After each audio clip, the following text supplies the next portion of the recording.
प्यारे बच्चों नमस्कार। मैं राकेश विश्वकर्मा उत्कृष्ट विद्यालय भोरीवंशी। आज हम कक्षा 11वीं के एक महत्वपूर्ण टॉपिक के बारे में पुनः लेकर आए हैं। हम देखेंगे कि वास्तव में ग्रहों की गति संबंधी केपलर के नियम क्या है। जैसे कि हम जानते हैं कि केपलर नामक वैज्ञानिक ने सबसे पहले ये ज्ञात किया था या ये जानने का प्रयास किया था कि वास्तव में जो ग्रह हैं वो किस प्रकार से गति करते हैं, वो किस प्रकार से घूमते हैं, किस प्रकार से कितने समय में चक्कर लगाते होंगे, या उनके बारे में बहुत सारा अध्ययन किया था। और अध्ययन करते करते उन्होंने ग्रहों की गति के संबंध में 3 नियम प्रतिपादित किए थे जिन्हें हम केपलर के नियम कहते हैं। आज हम इन केपलर के नियम को बहुत ही आसान तरीके से समझने का प्रयास करेंगे। तो चलिए अपन स्टार्ट करते हैं। ये नियम भी परीक्षा में बहुत ज़्यादा आते हैं, तो अपन देखते हैं यहाँ पर। तो सबसे पहले यदि देखें तो केपलर का जो पहला नियम था, वो पहले नियम में क्या बताया गया था कि प्रत्येक ग्रह सूर्य के चारों ओर दीर्घवृत्तीय कक्ष में क्या करता है, चक्कर लगाता है, तथा सूर्य उस दीर्घवृत्तीय कक्ष के क्या होता है, फोकस पर स्थित होता है। तो यहाँ पर सबसे पहले तो उन्होंने ये बताया कि ये अपने दिमाग में यदि क्वेश्चन उठे कि दीर्घवृत्तीय का मतलब क्या होता है, तो वृत्ताकार का मतलब क्या है कि ये वृत्त है। अब सूर्य जो है, कोई भी जो ग्रह है, क्योंकि अपन जानते हैं कि सूर्य के चारों ओर परिक्रमा करने वाले आकाशीय पिंडों को अपन क्या बोलते हैं, ग्रह कहते हैं, जिनकी संख्या कितनी है, 8 है। तो उन्होंने सबसे पहले ये बतलाया कि ये जो ग्रह होते हैं सूर्य के चारों ओर जो घूमते हैं, मान लो ये सूर्य है तो इसके चारों ओर वृत्ताकार नहीं घूमते, वो किस आकार में घूमते हैं, दीर्घवृत्ताकार में घूमते हैं। दीर्घवृत्ताकार यानी इस प्रकार से घूमते हैं, ठीक है। और सूर्य जो है इस दीर्घवृत्तीय कक्ष के क्या होता है, फोकस पर स्थित होता है। तो मान लो अपन कोई भी ग्रह यहाँ पर मान लें, मान लो यहाँ पर क्या है, ये पृथ्वी है। यदि पृथ्वी मान लें तो ये जो पृथ्वी है सूर्य के चारों ओर दीर्घवृत्तीय कक्ष में क्या करती है, चक्कर लगाती है, और सूर्य जो है इस दीर्घवृत्तीय कक्ष के क्या होता है, फोकस पर स्थित होता है। तो यहाँ पर इस प्रकार से क्या है, ये जो पृथ्वी है सूर्य के चारों ओर इस प्रकार से क्या होती है, घूमती है। जैसे कि हम जानते हैं कि पृथ्वी जो है 2 प्रकार से गति करती है। एक तो खुद घूमती है, यानी जिसे अपन घूर्णी गति कहते हैं, और खुद घूमते घूमते क्या होती है, सूर्य के चारों ओर क्या करती है, चक्कर लगाती है। तो जो खुद घूमती है उसके कारण क्या होते हैं, दिन रात होते हैं। ये भी अपन जानते हैं कि स्वाभाविक सी बात है, सूर्य की किरणें जब ये वाले भाग पर पड़ेंगे तो दिन होगा, और जो पीछे साइड जो होगा वो क्या होगा, वहां क्या होगी, रात होगी। तो एक तो खुद घूम रही है जिसके कारण दिन और रात होते हैं, दूसरा सूर्य पृथ्वी जो है जैसे ये घूम रही है तो ये दीर्घवृत्तीय कक्ष में घूमती है, तो जिसके कारण क्या होता है, मौसम में परिवर्तन होते हैं। अब थोड़ी सा ध्यान दीजिएगा, मौसम में परिवर्तन के भी बहुत सारे कारण होते हैं। अब यहाँ पर हम ये माने कि स्वाभाविक सी बात है, जब कोई व्यक्ति आग के पास होगा तो स्वाभाविक उसे क्या होगी, ज्यादा गर्मी लगेगी, और जब आग से दूर होगा तो उसे क्या होगी, ठंड लगेगी। जबकि वो यहाँ पर ऐसा कुछ नहीं है, यहाँ पर उल्टा चलता है। ध्यान दीजिएगा, क्योंकि पृथ्वी जो है 23.5 डिग्री सेल्सियस क्या है, झुकी हुई है। तो झुके होने के कारण जब हम दूर होते हैं तो वहां पर क्या होती है, गर्मी होती है। ध्यान दीजिएगा, दूर होते हैं तो गर्मी होती है, और जब हम पास होते हैं तो क्या होती है, ठंडी होती है। इसके बारे में अपन पुनः इसके बाद के वीडियो में देखेंगे, क्योंकि अपन आज ये केपलर के नियम पढ़ रहे हैं। तो कैसे गर्मी और ठंडी, कब गर्मी और कब ठंडी होती है, इसके बारे में अपन थोड़ी ध्यान से समझेंगे, क्योंकि ये रोचक जानकारी है कि जब हम पास होते हैं तो यहाँ पर ठंड क्यों होती है, क्योंकि हम तो आग के पास में हैं, और दूर होते हैं तो गर्मी क्यों होती है, दूर होते हैं तो गर्मी क्यों होती है। तो ये अपन देखेंगे इसके बाद के वीडियो में। तो चलिए अपन पहले ग्रहों की गति के संबंध में पहला नियम देखते हैं। यहाँ पर पहला नियम कहता है, प्रत्येक ग्रह सूर्य के चारों ओर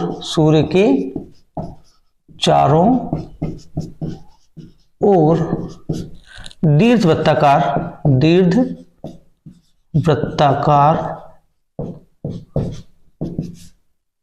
कक्ष में चक्कर लगाता है।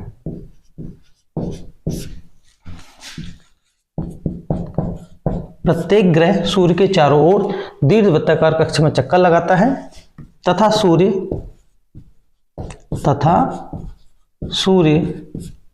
दीर्घवृत्त के फोकस पर स्थित होता है। ठीक है, पहला नियम क्या कहता है कि प्रत्येक ग्रह सूर्य के चारों ओर दीर्घवृत्ताकार कक्ष में चक्कर लगाता है, तथा सूर्य इस दीर्घवृत्त के फोकस पर क्या होता है, स्थित होता है। अर्थात प्रत्येक ग्रह, यानी यहाँ पर अपन एक ग्रह की बात कर रहे हैं, जबकि जितने भी ग्रह होते हैं सभी ग्रह इसके चारों ओर दीर्घवृत्ताकार कक्ष में क्या करते हैं, चक्कर लगाते हैं। यानी कभी सूर्य से बहुत ज्यादा पास में होते हैं तो कभी बहुत ज्यादा दूर होते हैं, इस प्रकार से चक्कर लगाते हैं, इस प्रकार से वृत्तीय गति नहीं करते हैं। तथा सूर्य जो है इस दीर्घवृत्त के कक्ष के क्या होता है, फोकस पर क्या होता है, स्थित होता है। वास्तव में ग्रह के केपलर के प्रथम नियम को हम कक्षों का नियम भी कहते हैं। इसे कौन सा नियम कहते हैं, इसे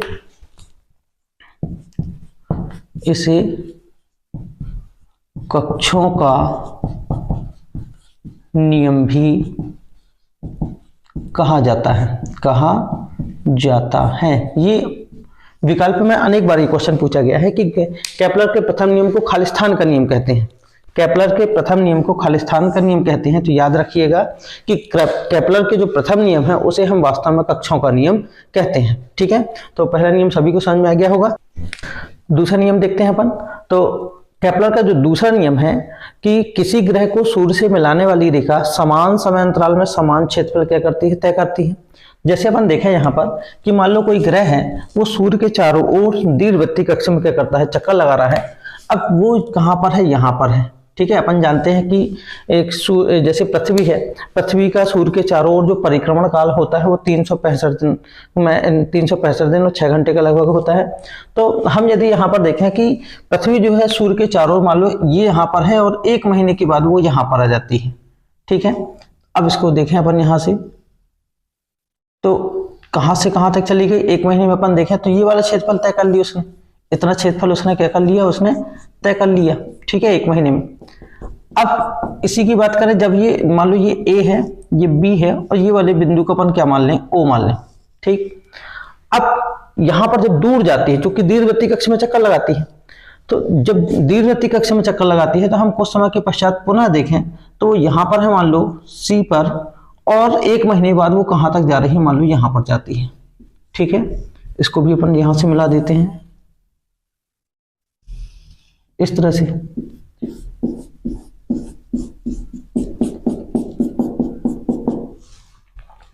ठीक है,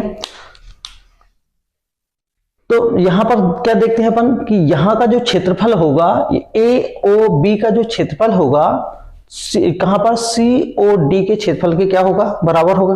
तो किसी ग्रह का कोई भी जो ग्रह होता है सूर्य के चारों ओर समान समय अंतराल में समान क्षेत्रफल क्या करती है, तय करती है। कोई ग्रह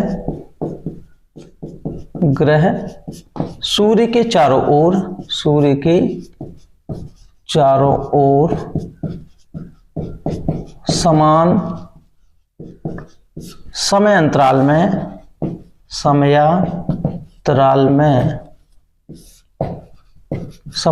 अंतराल में समान क्षेत्रफल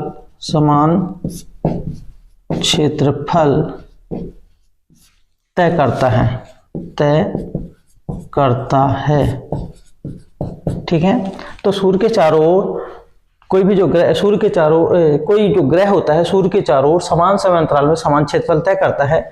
अर्थात यदि हम यहाँ पर देखें तो यहाँ पर अपन को ये लगता होगा कि यहाँ से तो यहाँ तक घूम गई, जबकि यहाँ पर कितना है, C से लेकर D तक जा रही। लेकिन यहाँ पर देखें कि ये भाग यदि छोटा है तो ये वाला भाग तो ज्यादा है, यहाँ पर ये वाला भाग छोटा है तो ये वाला भाग क्या है, बड़ा है। अर्थात इसका जो एरिया होगा और इसका एरिया होगा वो आपस में क्या होगा, बराबर होगा। तो ऐसा नहीं कि हम यहाँ की बस बात करें, यहाँ की भी बात करें, कहीं पर भी बात करें तो वो समान समय अंतराल में क्या होगा, समान क्षेत्रफल क्या करेगा, तय करेगा। यही केपलर का क्या था, द्वितीय नियम है। वास्तव में केपलर के द्वितीय नियम को हम क्षेत्रफल का नियम भी कहते हैं। केपलर के द्वितीय नियम को कौन सा नियम कहते हैं, क्षेत्रफल का नियम। तो यहाँ पर अपन लिख सकते हैं, इसे क्षेत्रफल का नियम भी कहा जाता है। ठीक है, अर्थात क्या हो जाएगा, त्रिभुज AOB का क्षेत्रफल बराबर होगा किसका, त्रिभुज COD का क्षेत्रफल। त्रिभुज COD का क्षेत्रफल त्रिभुज ए और बी का जो क्षेत्रफल होगा वो त्रिभुज सी और डी के क्षेत्रफल के क्या होगा, बराबर होगा। यही केपलर का क्या है, द्वितीय नियम है। चलिए तीसरा नियम देखते हैं। तो ग्रहों का केपलर का ग्रहों के गति संबंधी केपलर का जो तीसरा नियम था वो क्या था कि सूर्य के चारों ओर किसी ग्रह के परिक्रमण काल का वर्ग, सूर्य के चारों ओर किसी ग्रह के परिक्रमण काल का वर्ग, जैसे पृथ्वी यदि इसके चारों ओर क्या हो रही है, घूम रही है, तो वो एक साल में कितना चक्कर लगा रही है, या एक चक्कर लगाने में जितना उसको समय क्या लग रहा है, तो परिक्रमण काल, ठीक है, एक चक्कर लगाने में लगा समय। तो सूर्य के चारों ओर किसी ग्रह के परिक्रमण काल का जो वर्ग होता है, सूर्य से उस ग्रह की औसत दूरी, औसत दूरी का मतलब क्या हो जाएगा, जैसे यहां से यहां तक की दूरी कितनी है, यहां से यहां तक की दूरी कितनी है, यहां से यहां तक की दूरी कितनी है, यहां से यहां तक की दूरी कितनी, सभी जगह की अपन यदि क्या औसत दूरी माने, तो औसत दूरी के घन के क्या होती है, अनुक्रमानुपाती होती है। तो अपन नियम लिखते हैं, सूर्य के चारों ओर, सूर्य के चारों ओर किसी ग्रह के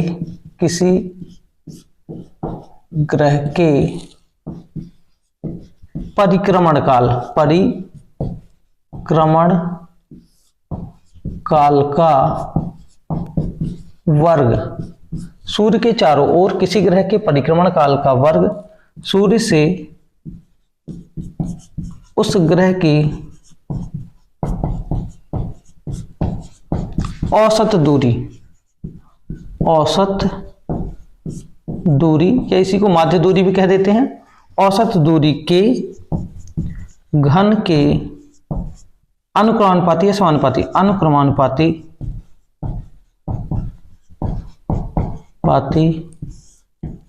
होती है। ठीक है, क्या कह रहा है, सूर्य के चारों ओर किसी ग्रह के परिक्रमण काल का वर्ग सूर्य से उस ग्रह की औसत दूरी के घन के क्या होती है, अनुक्रमानुपाती होती है। इसके कहने का मतलब क्या है कि सूर्य के चारों ओर कोई भी जो ग्रह चक्कर लगा रहा होता है तो उसको चक्कर लगाने में लगा समय, एक चक्कर लगाने में जो लगा समय होगा वो उसका परिक्रमण काल कहला जाएगा। सूर्य से उस ग्रह की औसत दूरी, ये औसत दूरी यानी जैसे यहां से यहां तक जोड़ रहे हैं, फिर यहां से यहां तक, यहां से यहां तक, ये पूरी, तो उनको पूरी दूरी यदि देखी जाए तो औसत दूरी उसके एवरेज मान के क्या हो जाएगा, उसकी औसत ज्ञात कर लें तो औसत दूरी के घन के क्या होती है, अनुपाती होती है। अर्थात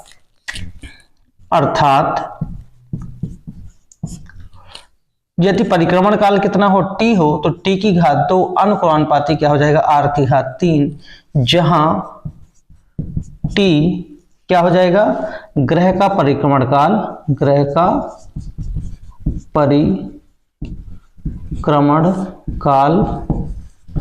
तथा r उस ग्रह की औसत दूरी, उस ग्रह की क्या है, औसत दूरी है। ठीक है, वास्तव में इस नियम को कौन से नियम कहते हैं, परिक्रमण काल का नियम भी कहते हैं। इस नियम को क्या बोलते हैं, इसे परिक्रमण काल का नियम भी कहते हैं। ठीक है, ध्यान दीजिएगा, यानी यहां पर ये क्वेश्चन जरूर पूछा जाता है कि ग्रहों के केपलर के प्रथम नियम को किसका नियम कहते हैं, केपलर के द्वितीय नियम को खालिस्तान का नियम भी कहा जाता है, या केपलर के तृतीय नियम को खालिस्तान का नियम भी कहा जाता है। तो केपलर का जो प्रथम नियम है वास्तव में कक्षों का नियम कहलाता है, केपलर का जो द्वितीय नियम है वो क्षेत्रफल का नियम कहलाता है, और केपलर का जो तृतीय नियम है उसे हम परिक्रमण काल का नियम भी क्या कहते हैं। तो इस प्रकार हमने तीनों नियम देखे, आप लोगों को ये तीनों नियम समझ में आ गए होंगे, परीक्षा में आते भी हैं। तो आप लोग बने रहिए, इस चैनल को लाइक कीजिए, सब्सक्राइब कीजिए, शेयर कीजिए।